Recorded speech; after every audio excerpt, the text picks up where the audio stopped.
Hi, welcome to the Proctor Mansion. I'm Brian Fitzgerald. I'm the owner of the Proctor Mansion. The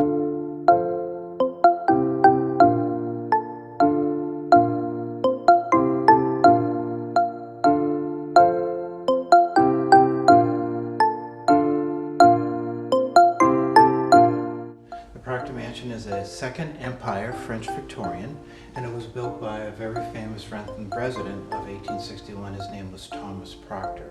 He built the house in 1861. He used the designs of a Second Empire French Victorian.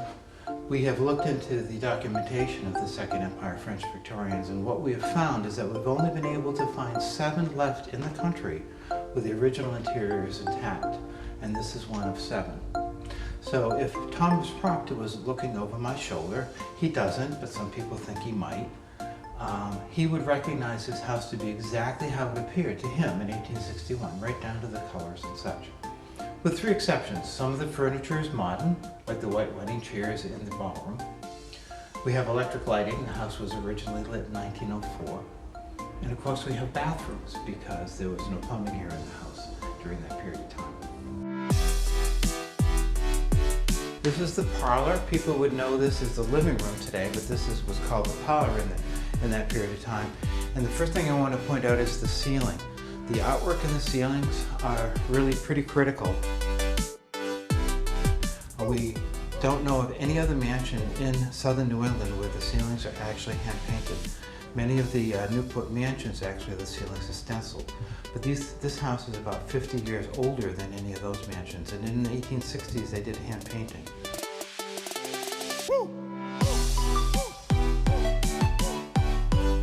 I wanted to point out a little tiny bottle of that's sitting in this little curio cabinet. It's a little tiny bottle that we found in the carriage house under some rubble. And in that bottle, what we determined was that's an unopened bottle of perfume. The bottle we dated to 1869, and the bottle has C and CO on the top of it. And that bottle of perfume was made by the Colgate Company, Colgate and Company, in 1869. In the 1890s, they switched from making perfume to making toothpaste. This is the dining room. The first thing I wanted you to note is the ceiling has completely been redone and restored. It has not been repainted, it's just been cleaned and touched up. And you can see that it's quite bright and quite ornate. It's one of the most ornate ceilings that you will see in a home of this vintage era. Ceilings like this just have not made it over that period of time, except for the 7 houses that I've mentioned before. The dining room table is not authentic Victorian. The dining room table is actually Queen Anne 1920s, but if I actually had a Victorian dining room table in this room, it would be quite different. This dining room table has 2 armchairs, one for father and mother, or grandfather or grandmother at the end of the table. A Victorian dining room table is very different. It only has 1 armchair, and the armchair would be only for the man of the house. And he would not sit at the end of the table. He would actually sit at the broad side of the table with his back to the fireplace, the warmest part in the room. And on the floor in this room, there's a little pedal that you can push, and he would have been able to ring the servants' bells at that point in time. The butler's pantry has been restored completely, and I have a complete teacup collection in the butler's pantry. All the teacups are antique. We do Victorian high teas here on a regular basis, and when we do that, everyone is served their tea in an antique teacup.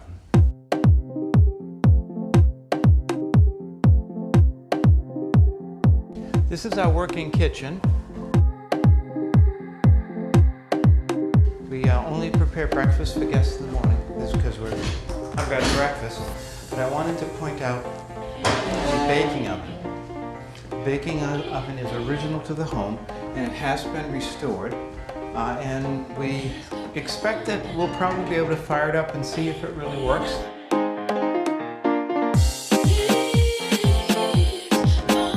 This door is actually the servants' entrance, and if you look at the floor, it looks like black and white marble, but that's really not the case. It's actually pine.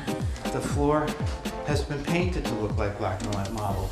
That was very common in the Victorian age. Faux painting was all the rage, and what they would typically do in service areas like this is they would try to paint it to make it look something a little different.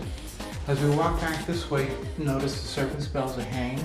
The bells are actually different sizes, and you could actually tell which room was calling by listening to the tone of the bell, and you didn't have to see the label on the sign. The piano was a donation from a Rentham resident, and it's extremely old. It's an 1872 instrument, and it's been restored. We use it for performances, and I use it for playing background music during our high teas. We had a movie that was shot here, The Spirit of Christmas, and in that movie, the director heard me playing the piano one night and said, "Well, that's a very distinctive sound," and I said it was, and I told him why, and he wanted the actual piano recorded in the movie. And so if you watch the movie, the lead actress and actor both have to play the 12 Days of Christmas. This is our ballroom. It's nearly restored. We have just a little bit more restoration work to go. The wallpaper is an exact modern replica of what was once here. The flowers on the ceiling are morning glories, and Mrs. Proctor had them specifically painted onto the ceiling because that was her favorite flower.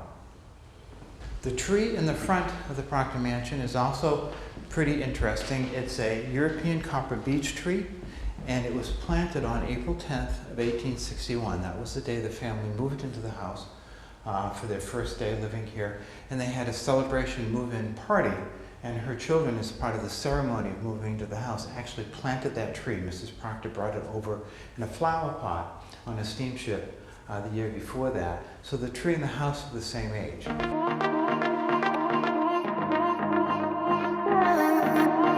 We're in the second floor in the front of the home now, and I wanted to point out a couple of antique pieces. The first one is a donation that I received from this lovely family in Franklin. It's an 1862 reed organ, and it was an instrument for women mostly. These were entertainment instruments for women to entertain their husbands during business meetings or social events. So this would have not been on the second floor. Ordinarily, this would have been on the first floor in the parlor. I also wanted to point out this love seat. It is a Victorian love seat from around 1865 or so, and it's very low. You might notice that early Victorian furniture is pretty low. You sit on it, your knees are up like this. And there's a reason why early Victorian furniture is smaller. People were physically smaller. The average man was only 5'4". The average woman was 5'1", so the furniture was a little bit smaller. This is a love seat because you can tell by the curved headboard, and there are grapes on the headboard. The Greek revival movement was all the rage during the Victorian age, and so a lot of this house has touches of Greek revival in it. And for the Greeks, the grape was the sign of virility, and after all, it's a love seat. This is one of the rooms that we rent overnight.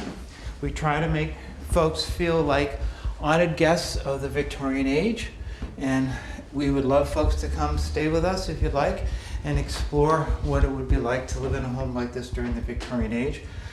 You can rent a room here through any of the modern type of platforms like Expedia and such.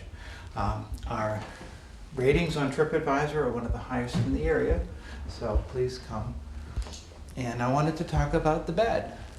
The bed is not Victorian. The bed is a replica. It was actually from Carty's Furniture. But if I put a real Victorian bed in here, nobody would want to stay with me, because a real Victorian bed is only 4 feet wide. There's only a single mattress, and there are ropes that hold the mattress up. The mattress would have been filled with horsehair. So if I put that kind of a bed in here, I wouldn't get very good high TripAdvisor ratings. So with that, we can go to Thomas Proctor's master bedroom.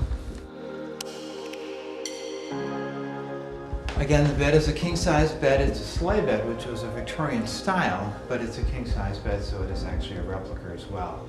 The rest of the furniture in here is part of that. There's a bathroom here that was once a closet. The house had no bathrooms and no plumbing in 1861. But what we've done is we've taken the closets and made them into bathrooms over that period. So we do have the bathrooms that were there. And overhead there are rods, wooden rods across the ceiling. The wooden rods are actually used to hang ball gowns. Thomas Proctor was a wealthy industrialist. He started the American Screw Company here in Rentham in the house in 1860 and 1861. So he entertained a lot during the height of the Civil War. In 1863 alone, the records show that he had about 30 formal events in the house. So if a woman was invited to one of his events, could be a small concert, maybe a dinner party, she came in traveling clothes, and so she had her dress sent here days beforehand, and her servants would prepare them, wash them, and maybe starch them, and hang them all in this closet. And then they would all gather together and dress together, and then come down the stairs and be announced by the butler at the end of the stairs. This was Thomas Proctor's dressing room, and you might notice in this room there's actually a sink. And I had mentioned that there was no plumbing in the house, but how this worked was there were little hand pumps here. A servant would put a bucket of water underneath, and Thomas could pump the water into the sink, use the sink for shaving, and then drain the sink back into the bucket, and then the servant would change the bucket with fresh water. So they actually used the servants to replicate central water power, and so that sink is actually authentic to the house.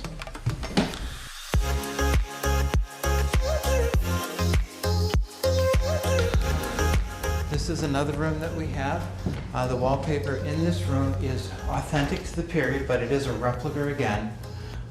Unfortunately, the painted ceiling in this room was lost to history.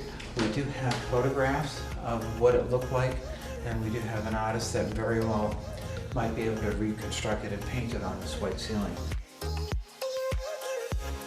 On the wall here is a brass plate, and there was a tassel that came through that plate, and if you pulled the tassel, one of the servants' bells in the kitchen would actually ring. The system still actually works, but I've taken the tassel off. I don't want to have a guest pulling the tassel calling the innkeeper. If they need assistance, they can call the front desk with a phone, as opposed to pulling a tassel and calling a servant, so we don't really do that these days. The next room I wanted to show was this room. This room has an interesting color scheme. Victorians typically chose the colors of autumn. So as we've been walking through the Proctor mansion, you might have seen the burnt colors of autumn, the oranges and the greens and the dark blues. But this room is a little different. This is a kind of a spring color, but the ceiling has a fall color. I wanted to point out these two chairs. They look pretty close to be matched, but they're really not. What they are his and her smoking chairs. And in between would have not been a flower planter, but would have been a humidor. The father of the home or the master of the house would sit here and he would smoke. His wife would have to prepare his cigarettes by rolling them, cutting his cigars, loading his pipe, and she would service her husband's smoking needs. She was not allowed to smoke, a good thing actually, and but he sat here and smoked and either wrote the newspaper, wrote letters and such. And it was kind of a time where women were really second-class citizens, and this is an example of this. The armchair went to the man. It was not appropriate for a woman to sit in an armchair. She really couldn't because she had a bustle and probably a longer gown as well. But the armchair was kind of a sign of authority for that.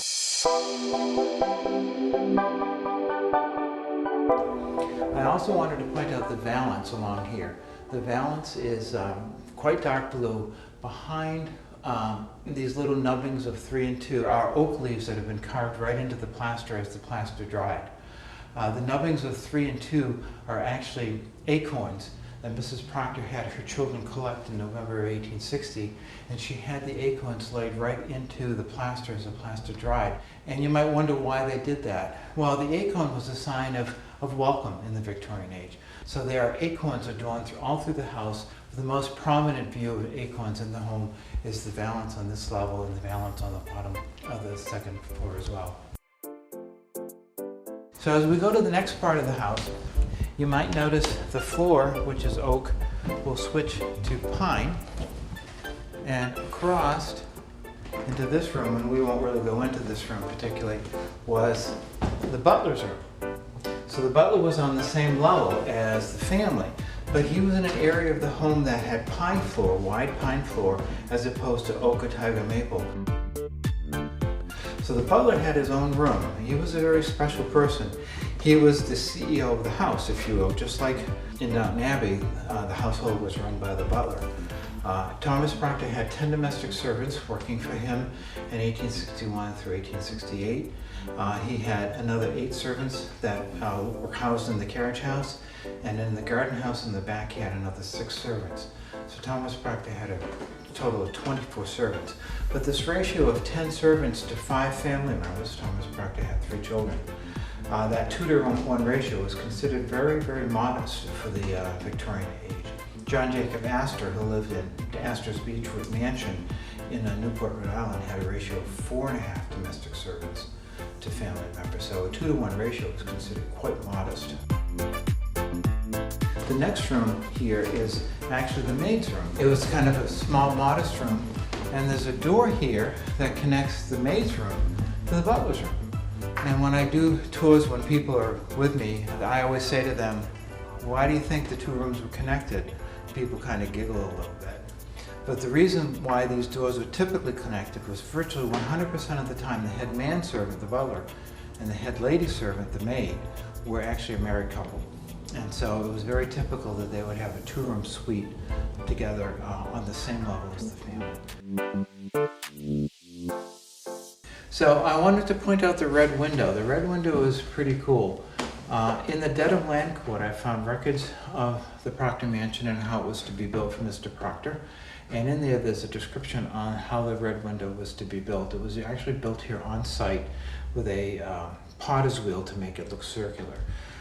We have speculated that that might have been a sign for the Underground Railroad, but we are still looking into it as far as fully documenting it, but that will be hard to do because there's very few documentations on the Underground Railroad.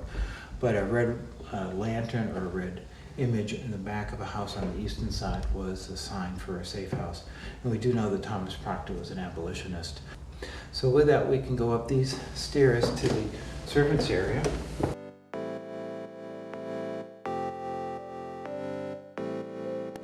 The first thing I wanted to point out is if you look straight ahead, you'll see that the house is in direct alignment with a church steeple on the other side of the common, the Congregational Church.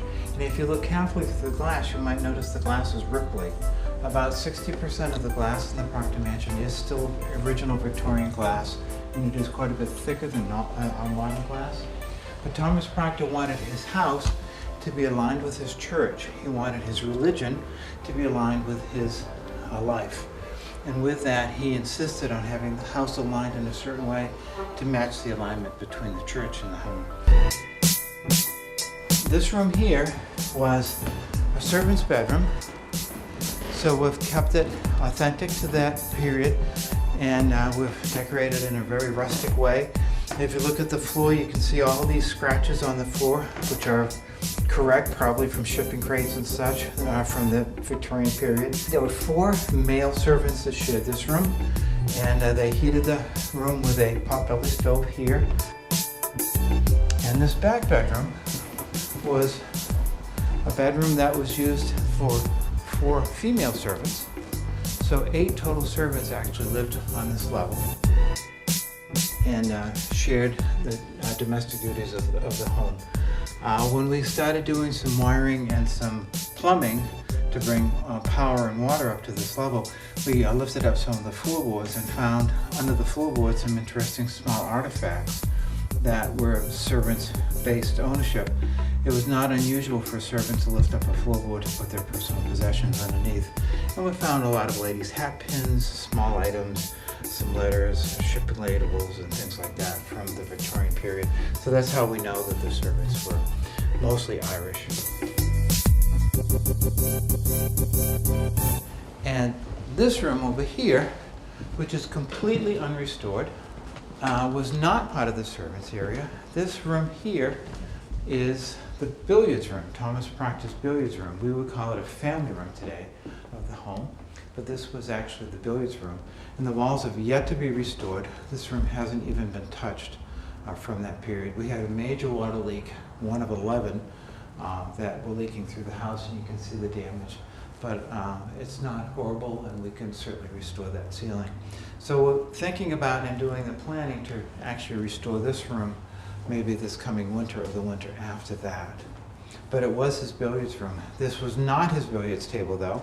This is a modern billiards table, or pool table, if you will, that we have just brought to the home as well. And we let our guests come up here and shoot pool if they would like. So when guests say, "Well, do you have a pool?" And they say, "Yeah, we do. It's a pool table, though, not a pool to swim in." So with that, that is the Proctor Mansion Inn. And we do formal events here. We rent it out for private functions, so if you have a birthday party or a wedding or a baby shower, please think of the Proctor Mansion for that. We also do a lot of public events, so check our website, proctormansioninn.com, for our next upcoming public event. And certainly if you'd like to come here and spend a night with us, we'd love to have you.